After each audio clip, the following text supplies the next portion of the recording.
प्रशांत जी। राधे राधे। राधे राधे महाराज जी। महाराज जी, भारत हमेशा धर्म, समृद्धि और विश्व कल्याण हेतु अग्रसर रहा है। महाराज जी, भारत में गरीबी और भूखमरी की समस्या नहीं, है। भारत में नहीं, पूरे टोटल आप ऐसे बोल सकते हैं, लेकिन आप पर्सनल में देखिए, प्रत्येक व्यक्ति क्या धर्म से चल रहा है? गरीबी है लेकिन 100 रुपया की शराब पी के आ रहा है। आप विचार करो, परिवार में बड़ी समस्या है लेकिन वो व्यभिचार प्रवृत्ति से युक्त है, वो हिंसा प्रवृत्ति से युक्त है, वो गलत आचरण करता है, तो इसका दंड तो भोगना ही पड़ेगा ना।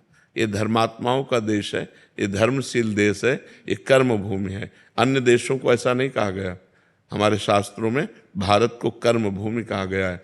अब ये विचार प्रवृत्ति कैसी फैल रही है, बॉयफ्रेंड गर्लफ्रेंड, ये कौन पवित्रता का आचरण धारण कर रहा है? सब मनमानी आचरण धारण कर रहे हैं, तो फिर उनको किसी न किसी विधान से अपने कर्म का फल तो भोगना पड़ेगा।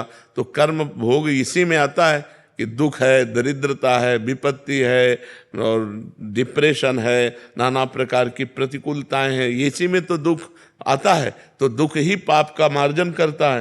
तो इसलिए अब देखो, पाप परायण कितने लोग हैं, हजारों लाखों पशु काट के लोग खाते होंगे, लाखों की संख्या में खाते होंगे, मुर्गा आदि बकरा आदि हजारों की संख्या में, लाखों की संख्या में खाते हैं। तो क्या ये पाप कर्म नहीं है? तो क्या उसका दंड नहीं भोगना पड़ेगा? हाँ, टोटल अगर हम बोलते हैं तो धर्मशील, शांत, प्रिय और दूसरों का उपकार करने वाला देश है। मान लो किसी देश में भी, वो हमारा शत्रु देश भी हो, अगर वहाँ कोई मतलब परेशानी आ गई, भूकंप आ गया, बाढ़ आ गई, तो भारत आगे खड़ा दिखाई देगा सेवा करते हुए। ये हमारे देश का है। लेकिन क्या हमारे देश के अंतर्गत अधार्मिकता नहीं हो रही? क्या पाप नहीं हो रहे? कितने बड़े बड़े पाप हो रहे हैं, कितनी अधार्मिकता हो रही, तो क्या उसका दंड नहीं मिलेगा? तो उसका दंड मिलने के लिए यही सब है, दरिद्रता, प्रतिकूलता, विपत्ति, नाना प्रकार की मानसिक और शारीरिक रोग समस्याएं, वही सबको भोगनी पड़ रही है। यदि सब धर्मशील हो जाएं, ठीक से चलें, तो सब स्वस्थ रहें, सब आनंदित रहें। लेकिन सब ऐसे नहीं कर रहे हैं। आप खुद देख लीजिए, कितना बड़ा अनाचार दुराचार भारत में भी हो रहा है। तो फिर उसका दंड तो भोगना ही पड़ेगा। दिन भर लेबरी करके 500 रुपये कमाते हो, शाम के शराब पी के जाते हैं।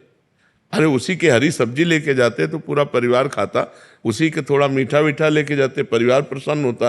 लेकिन शराब पिए और ढंगते हुए ऐसे जा रहे हैं। ये लाखों की समस्याएं हैं, लाखों की समस्याएं, एक की समस्या नहीं, लाखों लोगों की है। भगवान ने तुम्हें दिया है तो तुम अपना मनोरंजन मार करके दूसरे का जीवन यापन कर सकते हो। हजारों ऐसे हैं जो बीमारी से परेशान हैं और अर्थ की अव्यवस्था है, और तुम 50,000 फूंक रहे हो। भगवान ने तुम्हें दिया है माना, तो तुम 50,000 मनोरंजन में फूंक रहे हो। यदि उनको दे देते तो गरीबों के घर बस जाते।